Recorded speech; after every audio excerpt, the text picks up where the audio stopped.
2 के श्लोक नंबर 53 में 53 में कहा कि अर्जुन, जिसमें तेरी बुद्धि भिन्न भिन्न प्रकार के भ्रमित करने वाले वचनों से हटकर एक परमात्म तत्व के तत्व ज्ञान पर स्थिर होगी, तब तो तू योग को प्राप्त होगा, तब तो तेरे में भगत के लक्षण आवेंगे, तू योगी बनेगा, भगत बनेगा।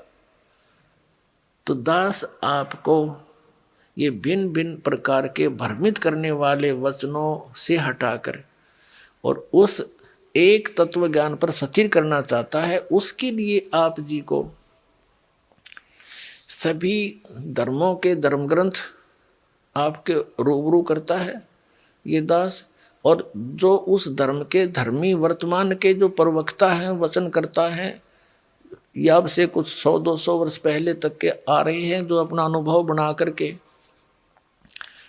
जो उन्होंने सारे जीवन में जैसा भगवान को जाना, सदग्रंथों को जाना, अपना अनुभव वो अलग से बनाकर चले गए पुस्तक, और उनके अनुयायी उनके द्वारा अनुभव की पुस्तक को ये मानकर ग्रहण किए हुए हैं कि ये सदग्रंथों से मेल खाती है, क्योंकि उन पुस्तकों में उन्हीं महापुरुषों और सदग्रंथों के नाम लिखे हैं कि उन्हीं से भी हमने ये जाना और स्वयं अनुभव भी ऐसा किया। तो दास ने उन सभी के अनुभव की पुस्तकें, उनके अनुभव के प्रवचन, जैसा कि टीवी आदि के माध्यम से, सीडी के माध्यम से, मीडिया के माध्यम से उन्होंने अपना जो प्रवचन कर रखे हैं, ज्ञान जनता में बांट रखा है, वो सारा आपके रूबरू कर दिया कि ये तो ये बताए हैं। और दास ने ऐसा अनुभव किया है, और जो वेदों से मेल खाता है, और सभी महापुरुषों को जिनको परमात्मा मिले उन्होंने जो बताया वो भी दास का मेल खाता, इनका नहीं खाता। तो इससे उनको रिजेक्ट कर दो, तो उस गलत अनुभव को, गलत ज्ञान को, शास्त्र विरुद्ध ज्ञान को त्याग के और शास्त्र विरुद्ध साधना को त्याग कर शास्त्र अनुकूल साधना ग्रहण करो। ये सारा कुछ प्रयत्न करके निष्कर्ष यही निकालता है दास कि आप उन सभी को त्याग कर, जो आपकी दिशा ठीक नहीं थी, वो शास्त्र ठीक नहीं थे, उनके अनुभव ठीक नहीं थे, वो संत अनुभवहीन थे, उनको परमात्मा प्राप्ति हुई नहीं, जिनको तुम परम धनी मानकर, महर्षि मानकर, आचार्य मानकर, शंकराचार्य मानकर उनके चिपके हुए हो, उनके पास यथार्थ आध्यात्मिक मार्ग नहीं है, आपका जीवन नाश हो रहा है। और ये प्रमाण प्रूफ देख लो। और इतना कुछ देख कर भी जो नहीं मानता है, उसके लिए परमात्मा कहते हैं वो चातुर प्राणी तो चोर हैं, जो अटपट करके दुनिया ने पीछे लगाए बैठे हैं। कहते हैं चातुर प्राणी चोर हैं, ये मूड मुग्ध हैं, ठोठ, इतना ज्ञान देखकर, प्रमाण देखकर भी उनके चिपके बैठे हैं, वो हैं मूड ठोठ, बिना अकल के, और वो संतों के नहीं काम के, उनको जो गल जोट। तो परमात्मा कहते हैं कि वो फिर हमारे काम के भी कोई नहीं, वो वहीं वहीं मरे रहो, फिर और क्या इलाज है उनका। इतने प्रमाण देखकर और फिर विष खाने की तैयारी में, तो या तो वो नशे में है या कति मूढ़मती। फिर क्या बताते हैं कि जानबूझ साची तजय।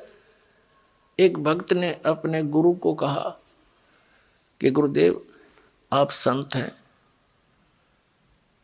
और संत वही हो जो सच्ची बोले। पहले तो उसने उसको तैयार किया नो विवश करने को कि ये कदे अटपट ना कर जा। और भगत भगवान के मार्ग में झूठ बोलो, भगत कैसा? कहाँ बेटा बच्चा ऐसा ही है कि आप अपनी आत्मा से बताइए, जो पुस्तक ये मैंने पढ़ी है और ये आपके अनुभव के विपरीत है, या सच्ची है या झूठी। तो उसने कहा भाई तेरे को सच्ची लगती होगी तू ग्रहण कर ले, मैं तुझे बाधा थोड़ा ही कर रहा हूं, मुझे तो अच्छी लगती नहीं।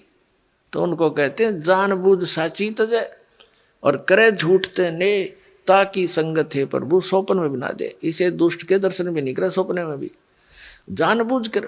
किस लिए? सिर्फ अपनी वो मेहनता ही ना छूटे, और कलगदा बनेगा वह मेहनता ही वहाँ छूटेगी, फिर मारेगा कड़म लठ कुमार, डायमंड का बोरा कमर पर होगा। तो हमने जो भी संत महंत आचार्य ऋषि महर्षि शंकराचार्य संत हैं, ये सभी परमात्मा के लिए ही निकले हैं। अभी तक तो चलो जैसा भी हम धोखे में थे, संत भी थे और भगत भी थे। अब इस दास ने कति क्लियर कर दिया। अब इन संत महंतों ने या तो ये बताना चाहिए कि रामपाल झूठ बोला है, एक पॉइंट गलत सिद्ध कर दो मेरा, और नहीं तो अपना कल्याण कराओ। आओ, मान बढ़ाई क्या है इसमें?